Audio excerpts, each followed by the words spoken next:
So we're here to talk about BCM's Medical Miles Mentor Program. And so the main interest that we have in starting this is sort of twofold. One is that we all know about how important aerobic exercise is for cardiovascular health, of course. And something I've just talked to a number of different Texas public school teachers, and a lot of kids, elementary through up to high school, don't actually get the minimum 30 minutes of exercise a day. So this program is really trying to address part of that. And secondly, is the psychological benefits of running. Back in middle school, I had a teacher who sort of took it upon himself to collect a group of kids to enter into a local track meet that was happening. This was just sort of his own initiative.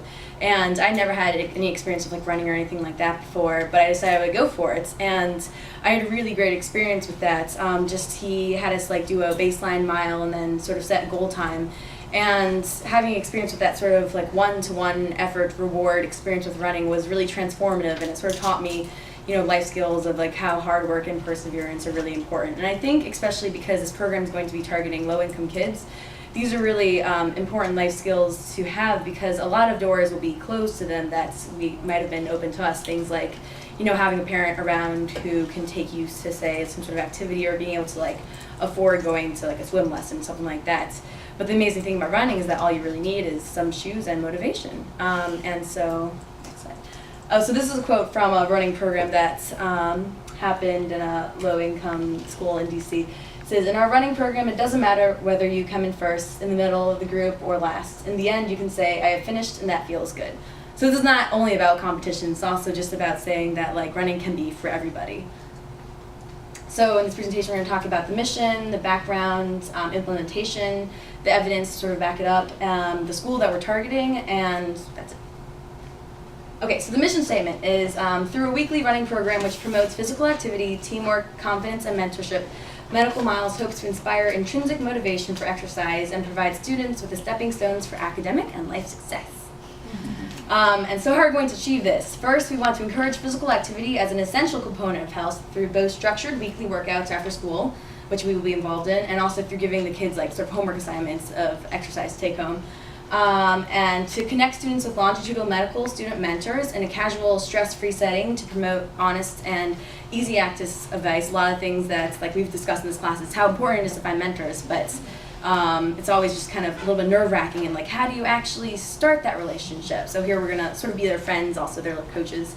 Thirdly, we hope to build self-confidence through timed running workouts and goal setting. And lastly, to promote teamwork through monthly relay races and eventually incorporating the BCM Wellness 5K, which is going to be having its inaugural race next October as a capstone event for this. So the key players are obviously us, Cullen Middle School, which is just sort of around the corner, the 6th graders there, their PE staff as well, administration, and also HISD. Within them, I've sort of like looked around and how we can implement this, and we have to sort of go through the Volunteers in Public Schools program. We're interested in maybe doing some research, so there's the Research and Accountability Office in HISD, and also they have like their largest sort of PE group, which is Secondary Health and Physical Education in HISD. Okay, so I'm going to talk to you guys about some programs that are similar to what we're trying to do. The first one is the After School Rocks program. That was set up by our very own Baylor Pediatrics Residents Advocacy Organization. They targeted elementary schools in the Alief School District, which is not too far from here.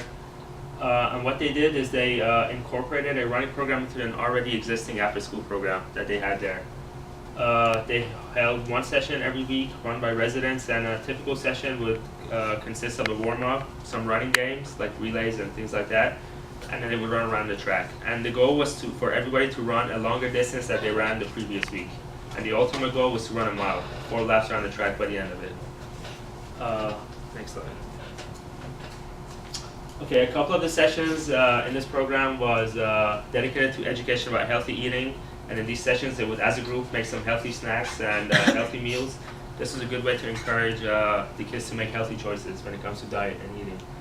And another interesting aspect about this program was they had a homework sheet. This was a sheet that the kids would take home with them, and they would keep track of all the physical activities that they did in between the 2 sessions. Now, for the kids who engaged in 3 sessions of physical activity throughout the week and who got their parents' signature to confirm that they'd done this, would get a small prize next week, like pencils or markers. And this was a great way to encourage and to motivate them to engage in physical activity in between the sessions. And at the end of the year, at the end of the program, they held a community 5K fundraising race, which turned out to be very successful. And as a result, next slide please. The After School Rocks program was so successful that it's now become an annual thing. Every year, this is held as a part of the after school programs throughout the school district, and the 5K community race is also held annually. It has hundreds of attendees and raises a lot of money every year. Very successful. Another successful program that's doing something similar to what we're trying to do is Girls on the Run. This program was started in 1996 by a 4-time Hawaii Ironman triathlete. Their objective is to educate and empower girls at an early age in order to prevent at-risk activities in the future. And they target girls between the ages of 8 and 13. Their basic curriculum is 24 sessions, and they have running games, workouts, and group activities which are meant to teach life skills. Also, as part of the program, the girls have to choose and conduct a community service project, and they all run a 5K race at the end as a group. And all these group activities encourage teamwork and cohesiveness between the girls. Girls on the Run has been very successful as well. It started out as one program in 1996 in Charlotte, North Carolina. Today, it's offered in over 150 cities across North America. That's the US and Canada. Has many partners and sponsors, and research has shown that there's been statistically significant improvements in body image, eating attitudes, and self-esteem in the participants. And the girls also have an improved sense of identity and an increasingly active lifestyle as part of the program. And obviously we have objectives very similar to this, and given the success of these two last programs that I talked about, we're optimistic that our programs can also be successful. Rachel's going to talk to you about the specifics of our program. Great. So building off those other ones, it's going to be a weekly running program. So the medical students, we are going to be the sort of informal mentors / coaches, and we're also going to give them the homeworks as previously described, and different sort of prizes for like attendance, doing their homeworks, and also friend referrals. Personally, I can say that I'm part of like a sort of an adult running club. It's called the Brennan O'Neill's Running Club, and they also have like a little attendance prizes. Like you come your 10th time, you get like a free T-shirt. And just like talking with my friends who have come to this club, like I know it's like a really huge incentive for them coming back because they keep track of it. And once you get to like 100, you get like a really big prize. It's a bar tab, but that's. Okay, so the kids will ride 5 minutes. We're really trying to keep it to the T because we want to have it just like an hour. Then they're going to stretch for 5 minutes. Then they're going to have this is what I'm really excited about too, is the recess style games. I don't know if you guys ever remember things like fish and minnow, sticks in the mud. These are great. Then the running workouts. A relay once a month will take place during the running time of the 35 minutes, just sort of like keep track of like how kids are doing and stuff. And then we're going to call it a mentor stretch, in which you stretch and sort of like, give circle amongst the kids, give them a chance to sort of like talk to you about whatever's going on in their lives. And then at the end, during that stretching period, you can also like present like your little prizes, your little awards. So student reps will be in charge of sending reminders about the program, trying to like make sure people know to come out.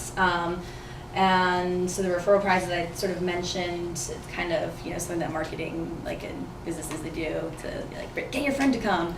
And attendance prizes and relay races. Okay, so how are we going to keep this going?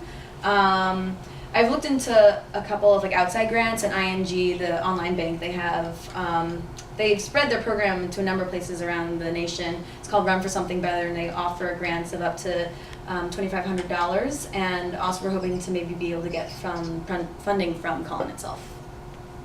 So the budgets, it's so you got batons, timers, just sort of things you would expect. Also prizes, that's a big thing. And if we wanted to do like formal research, you would have to apply for an IRB through HIC, and that costs $250. But overall, it's a pretty small budget, and also these things we wouldn't have to get each year, $600 or so. So we would look for either doing like a pre-post program sort of evaluation or intervention versus control kids who were not in the group. We could look at some like physical metrics like waist to hip ratio. It's better than BMI. And also this ING program, they have found that people in their program have like a 20% increase in cardiovascular fitness through this metric. It's something we could look into if we want to do it that way. But also like Girls on the Run, what they do is they are actually more geared towards looking at like the sort of psychological impact of the running program. So we look at things like like self-confidence and their motivation for exercise. And the important thing here is that it's like not forcing kids to run. It's like inspiring this intrinsic. So very quickly, important in that is kind of the statistics behind obesity, so you know kind of who to target. And so I don't think I'm breaking any news when I'm saying that obesity is becoming an epidemic in the United States. I think a lot of y'all saw the statistics that came out that they predicted by 2030, 42% of Americans will be obese. That's not just overweight, but like BMI above 30. So it's definitely a huge problem. And as you can see here, it only goes back to only goes up to 02, but you can imagine it's continued to go up. That the problem a lot of times starts in adolescence, and that an overweight or obese adolescent has a 70% chance of continuing that way as an adult. And so not only by targeting kids do you have a chance to kind of nip it in the bud, but also kind of, as the old saying goes, you can't teach an old dog new tricks. By reaching them early, you can kind of instill, not just getting them to run, but kind of instilling the habits and wanting to run. You know, our goal isn't just to have kids running, but to have kids who at the end want to run, so that when the program's done, they kind of continue it through. And so breaking down these two age groups by ethnic background and socioeconomic status, you can see some trends that help us pick out a school. So as you see here, based on ethnicity, that is kind of a problem throughout, but it's even more so in the minorities, African American and Mexican Americans. And if you look at it by socioeconomic status, in adults there's been a clear negative relationship between socioeconomic status and obesity, whereas if you go into decreased socioeconomic statuses, you have an increased chance of obesity. Now this link isn't as clear in children. It is clear in white adolescents, but they've had difficulty proving that link in obesity in blacks and Mexican Americans. However, if you think logically, there's a lot of consequences of socioeconomic status that predispose you to obesity. Things like lack of availability to healthy eating choices. You kind of eat what you can afford, not what's the healthiest. Lack of participation in kind of community organized athletic events that cost quite a bit of money. Studies have shown that people in lower socioeconomic statuses have an increased sedentary lifestyle and more what they call screen time, whether that's TV or video games or something like that. And children that they're in poverty have a higher chance of being sick, and if you're sick, you're less likely to be running. So there's a lot of links between socioeconomic status and poverty. With that being said, being in the medical center, being in Houston, we're in the most diverse city in the country and one of the most obese cities in the country. So we have a great opportunity to reach out into our backyard and help one of these schools that fits this profile that I just discussed. And Columbus, if you see my excellent Google Maps here, 3 miles away in 11 minutes, just right across 288, and zooming in, it's just right across the med center. So it's very close to us here in the medical center. And so looking at their demographics, you can see that 99.3% of the students fit the profile that I just outlined for being at risk for obesity. And so it's so then if you look at socioeconomic status, 96% of students are identified as economically disadvantaged. Student mobility rate is 28.1%. That's just a student that leaves the school not at normal times, like not at the end of the year. And that's important because it's a risk factor for students at risk, and that's at risk for being academically failing. And so it's 72.8%, and that kind of factors into this because the factors that lead to that are the same things that we've been talking about, whereas it's low socioeconomic status, single parent household, student mobility rate, things like this. So these are very at-risk students, and looking at the community that feeds into the school is primarily African American and Hispanic. 1 out of 5 births over the last, so kind of the age where they'd be getting to where they're in our program now, we're into mothers that are 10 to 19, and a third of the population lives below the poverty line. So you can see with this school, you've got a school that is right around the corner from us. It fits the profile of individuals that are at risk for obesity, and in our early outreach to the school, they've been very receptive to us coming to them. So it's a great opportunity. And in conclusion, as you can tell, Rachel made the slide because I don't feel like either of those when I'm running. But tackling childhood obesity is a challenge. We have the tools to address it, and we can build off of the current programs that were alluded to earlier. And by introducing academically successful students, that's us, as coaches of a running program, we can tackle both childhood obesity and kind of the achievement gap. Thank you guys.